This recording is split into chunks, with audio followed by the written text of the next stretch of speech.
En 2020, on termine un projet qui s'appelle l'Académie des sentiers métropolitains, avec l'objectif partager avec les partenaires que toutes les villes du monde devraient avoir un sentier métropolitain, parce que en fait, c'est pas juste que c'est génial et que c'est une belle idée, mais c'est que ça nous paraît utile pour mieux connaître sa ville et mieux la remettre en question. Et on se dit, les villes, elles ont des piscines municipales, des bibliothèques, il faut qu'elles aient des sentiers métropolitains. Sinon, on ne peut pas être vraiment, finalement, des citoyens, on va dire, avisés. Euh, et tout seul, aller découvrir sa métropole, c'est quand même, ou sa ville, c'est pas évident. Au moment où on dit ça, on rédige une nouvelle charte des sentiers, dans laquelle, en fait, les enjeux écologiques commencent à être vraiment au premier plan. Et cette dimension pédagogique, plus que finalement expérience sensible, enfin on va dire l'expérience sensible au service de comment on peut remettre en question la ville.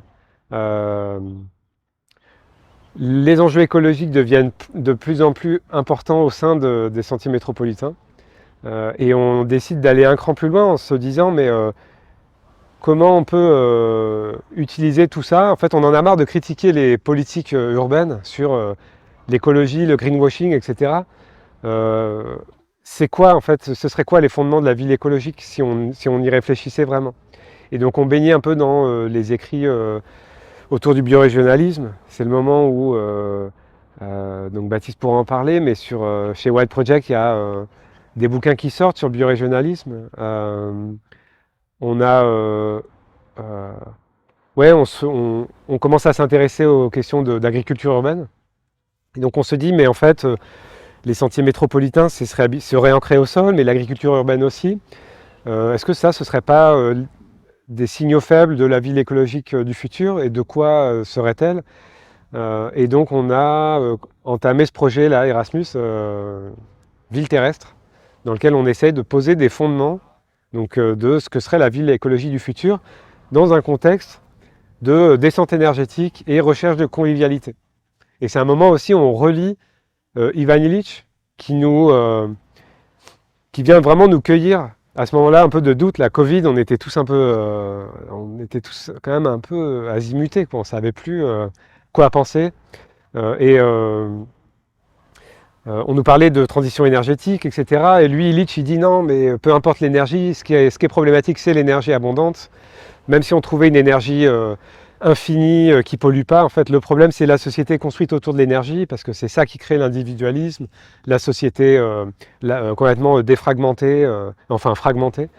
Et donc, il faut organiser la descente énergétique et le lien social et la société conviviale. Et donc, on s'est lancé dans ce projet Ville terrestre qui est comment on fait ça en vrai et comment on fait ça juste pas seulement dans une démarche intellectuelle, mais en allant parler aux collectivités, tous les acteurs de la fabrique de la ville, les urbanistes, les architectes, et en essayant de faire un état des lieux de tout ce qui a été entrepris dans ce sens-là, parce qu'en fait, il y a toujours eu des propositions qui allaient dans ce sens-là, et comment ça, on peut le mettre en œuvre dans un langage simple, qui peut parler à des agents territoriaux, une promo d'école, mais même finalement une classe de CM2 ou un collectif citoyen ou un conseil municipal.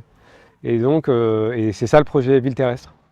Avec 5 objectifs, donc c'est un truc en 5 piliers. C'est la ville poreuse, donc la porosité, donc c'est la goutte d'eau qui peut rentrer dans le sol, les humains et les animaux qui peuvent se déplacer librement sans trop d'effet de barrière. Donc on a choisi de mettre ensemble les enjeux de trame verte avec les enjeux de mobilité. Donc ça c'est le pilier numéro 1, ville poreuse. Il y a le pilier ville nourricière, comment renouer avec des pratiques d'agriculture urbaine qui ont toujours été en fait. C'est pas, on a l'impression qu'on a redécouvert ça récemment, mais il y a toujours eu de l'agriculture urbaine et ou périurbaine. Donc comment on renoue avec ça et on renoue avec une certaine autonomie ou en tout cas une quasi-autonomie sur le plan alimentaire des villes et des territoires de leur arrière-pays. Ça, c'est le pilier 2. Le pilier 3, c'est c'est la dimension bâti.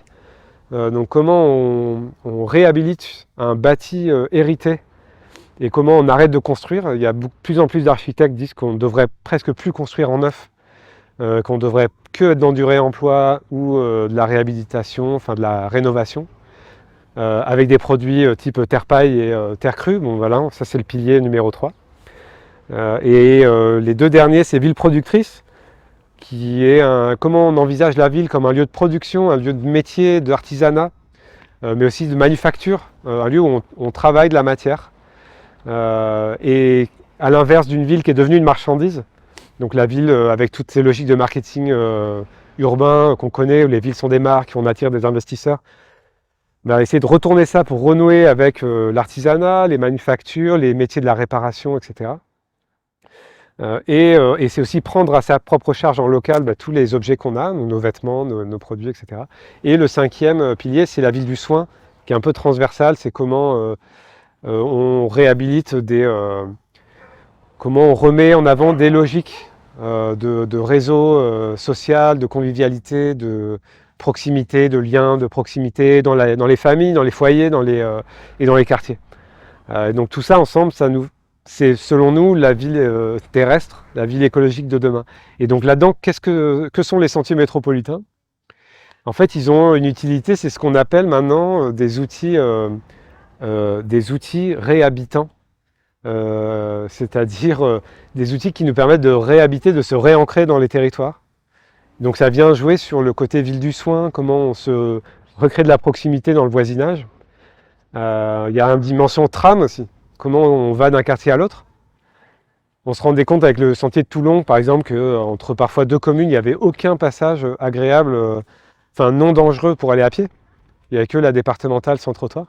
Donc le sentier métropolitain vient mettre ça aussi en évidence.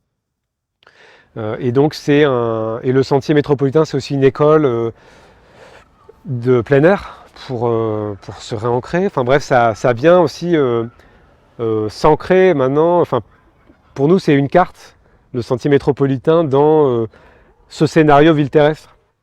C'est une carte qui nous met sur la voie de la ville terrestre. Donc c'est un objet qui est utile, et comme je disais, au même titre qu'une bibliothèque, c'est à la fois une école, une infrastructure de transport, une trame piétonne, et un espace de convivialité en fait entre voisins, quoi.